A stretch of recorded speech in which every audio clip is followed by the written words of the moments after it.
నమస్తే. శ్రీ గురుభ్యో నమః. శ్రీమాత్రే నమః. ఆదిత్యాయ చ సోమాయ మంగళాయ బుధాయ గురు శుక్ర శనిభ్యే రాహవే కేతవే నమః. ఇప్పుడు మనం నడుస్తున్నటువంటి కాలంలో ముఖ్యంగా ఈ మాసం అంటే జూలై 27, 2026లో శనిగ్రహం వక్రిస్తుంది అన్నది అందరికీ తెలిసినటువంటి సంగతే. ఇది దాదాపు డిసెంబర్ 10 వరకు ఈ వక్రగతిలో నడుస్తుంది. మరి ఇలా వక్రగతిలో నడిచినప్పుడు పరిస్థితి ఏంటి అన్నది చూద్దాం. ముందుగా దానికి మనందరికీ తెలుసు, శని అంటేనే మందగ్రహం అని, శని మనకు కొంత ఇబ్బంది కలిగిస్తుందని. అట్లా అందుకని ముందుగా ఆ శని పరమాత్ముడికి నీలాంజనం సమావాసం రఘుపుత్రం యమాగ్రజం ఛాయా మార్తాండ సంభూతం తం నమామి శనిశ్చరం అని ఒక్కసారి నమస్కరిస్తూ, అసలు ఈ వక్రగతి అంటే ఏంటి? గ్రహాలు ముందుకు నడుస్తాయి కానీ వెనక్కి నడుస్తాయా అంటే, మనకి ఛాయాగ్రహాలు రెండు వెనక్కే నడుస్తాయి. అయినప్పటికీ మిగతా గ్రహాలు ఏదైనా వెనక్కి తిరిగి నడుస్తుందా అంటే, ఇక్కడ ఏవైతే ఔటర్ ఆర్బిట్స్లో ఉన్నాయో అవి కొంచెం నెమ్మదిగా నడుస్తూ ఉంటాయి. అలాంటప్పుడు ఇటువైపు ఉన్నటువంటి గ్రహాలు నడుస్తూ ఉన్నప్పుడు, భూమి తిరుగుతూ ఉన్నప్పుడు అవి వెనక్కి వెళుతున్నట్టుగా కనిపిస్తుంది. అంటే మన ఇమాజినేషన్ ఎట్లా ఉంటుందంటే, మనం ట్రైన్లో వెళ్తున్నప్పుడు ఆ స్థలాలు వెనక్కి ఎలా వెళ్తాయో అలాగా వెనక్కి వెళ్ళినట్టు ఉంటుంది. దీన్ని వక్రగతి అంటారు. ఈ వక్రగతి మనకి ముఖ్యంగా ఇప్పుడు ఈ మాసంలో జూలై 27వ తారీఖు నుండి డిసెంబర్ 10వ తారీఖు వరకు శని వక్రగతిలో ఉంటుంది. మరి శని ప్రత్యేకించి వక్రగతిలో ఉన్నప్పుడు ఎవరెవరికి ఎలా ఉంటుంది ఏంటి అన్నది మన ఒక్కొక్క రాశి వారిగా మనం చెప్పుకోవాలి. అయితే దానికి ముందు మనకు తెలుసు, శని అంటేనే కాస్త ఇబ్బంది కలిగించేదని, నెమ్మదిగా నడుస్తుంది అని. శని యొక్క తత్వంలో ఎంత శ్రమ పడితే అది కర్మానుకూలంగా జరిగేటువంటి పరిస్థితులని, మన కర్మఫలాన్ని బట్టి మనకి ఇలాంటివి జరుగుతాయని.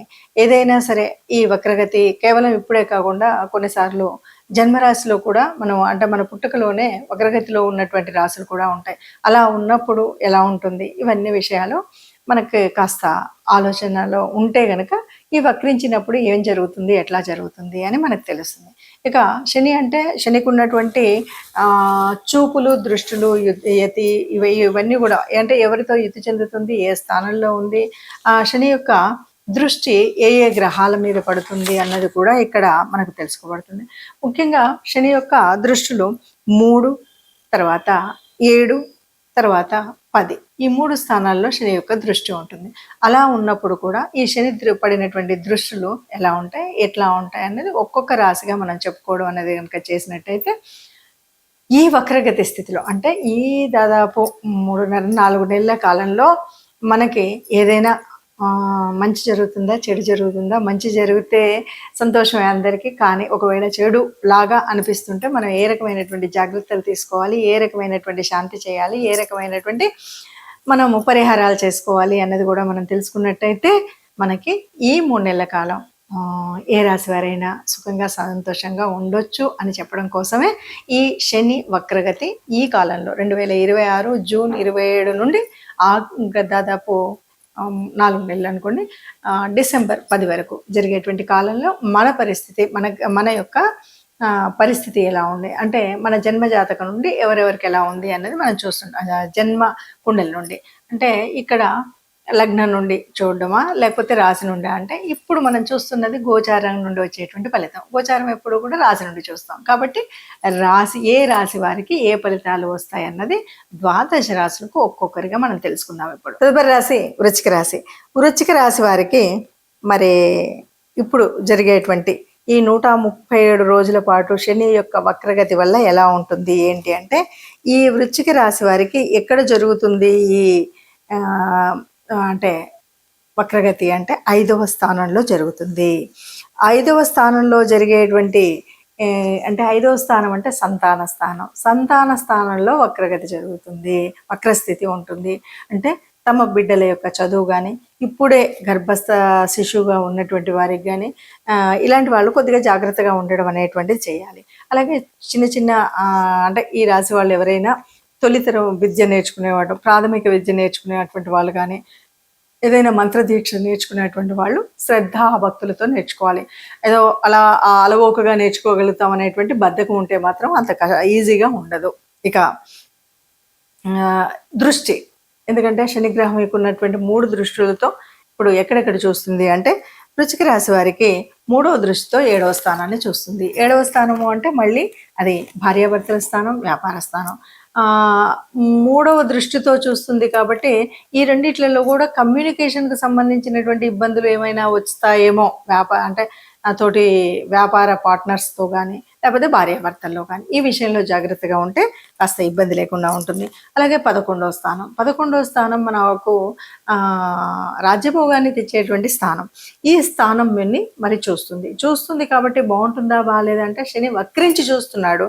వక్రించి చూస్తున్నప్పటికీ కూడా ఇది మరి ఎవరిది అంటే వృశ్చిక రాశి అధిపతి ఎవరు అంటే కుజుడికి శనికి మిత్రత్వం ఉందా అంటే లేదు. ఇలా ఉన్నప్పుడు కొద్దిగా కష్టంగా ఉంటుంది. ఈ దృష్టితో కనుక చూసినట్టయితే కొంచెం ఆలోచించి మనం ఏదైనా చేయడం అనేది చేయాలి. ఇక 2వ స్థానం 10వ దృష్టితో 2వ స్థానాన్ని చూస్తుంది కాబట్టి 2వ స్థానం అంటేనే అది కూడా వాక్స్థానము, గృహస్థానము. ఇలాంటప్పుడు మనం ఎలా మాట్లాడాలి, ఏం చేయాలి, డబ్బును ఎలా ఖర్చు పెట్టాలి, ధనస్థానము ఎలా డబ్బును ఖర్చు పెట్టాలి, లేదంటే ఎలా వృధా అవుతుంది అన్నటువంటివన్నీ కూడా ఇప్పుడున్నటువంటి గ్రహస్థితిని దృష్టిలో పెట్టుకొని ఈ గ్రహస్థితి ఇలా ఉంది కాబట్టి నేను కాస్త పొదుపు చేయాలి, నేను కాస్త జాగ్రత్తగా ఖర్చు పెట్టాలి, నేను ఇష్టం వచ్చినట్టుగా ఎవరిని పడితే వాళ్ళకు డబ్బు ఇవ్వడం అనేది చేయకూడదు, ఎవరికి ఇచ్చినా మళ్ళీ తిరుగు తెచ్చుకునే విధానం, ఇవన్నీ కూడా ఆలోచించి మనం ఆచరణలో పెట్టినట్టయితే ఏ ఇబ్బంది కలగకుండా వృశ్చిక రాశి వారు ఈ 137 రోజులు కూడా శని వక్రగతిలో కూడా హాయిగా ఆనందంగా తమ జీవితాన్ని సాగించవచ్చు అని చెప్పచ్చు. ముఖ్యంగా మరి గ్రహ పరిస్థితి ఇలా ఉంది, గ్రహాల యొక్క తన దృష్టి కోణంతో చూస్తూ ఉన్నప్పుడు మనకు జరిగేటువంటి ఈ మాత్రం చిన్న చిన్న అడ్డంకులు అవ్వచ్చు, అననుకూలమైనటువంటి పరిస్థితులు అవ్వచ్చు, అది విద్యలో అవ్వచ్చు, తల్లిదండ్రులకు అవ్వచ్చు, లేదా మనం చేస్తున్నటువంటి వ్యాపార వ్యవహారాలలో అవ్వచ్చు. ఎక్కడైనా సరే మనకు ఇలాంటి కాస్త విఘ్నాన్ని కలిగించే విధంగా ఉండి మందకొడిగా సాగుతున్నటువంటి సమయంలో అది కూడా కాకుండా మనం నిరంతరము సవ్యంగా సాగిపోవాలి అనేటువంటి ఆలోచన యోజన ఉన్నప్పుడు తప్పనిసరిగా కొన్ని పనులు అయితే చేయాలి. ఇప్పుడు మనం జరుగుతున్నటువంటి కాలం శని గ్రహం యొక్క వక్రగతి. శని అనగానే మందగ్రహం అని మనం చెప్తూ ఉంటాం, ఎప్పుడు కూడా కర్మకు సంబంధించినటువంటి స్థానం అని చెప్తాం. అలాంటి శని మరి ఇప్పుడు మనకు ఏం చేయాలంటే ఏ ఆరోగ్య సమస్య అయినా ఇది ముఖ్యంగా వచ్చేటువంటిది మనకు ఉండేటువంటి బద్ధకం వల్ల కాస్త లేవాలనిపించకపోవడం, నడవాలనిపించకపోవడం, సమయానికి చేయాల్సినటువంటి పనులు చేయకపోవడం. దీనికోసం మనం తప్పనిసరిగా ఆరోగ్య పరిస్థితిని మెరుగుపరుచుకోవాలంటే తప్పకుండా వాకింగ్, యోగా అలాంటివి తప్పనిసరిగా మనం నిరంతరం ప్రతినిత్యం చేయాల్సిందే ఉంటుంది. బద్ధకాన్ని తప్పకుండా వీడి ఏ సమయంలో ఏ పనులు చేయాలో ఆ పనులకి ఆ సమయాన్ని కేటాయించడం అనేది ముఖ్యంగా ఉండాలి.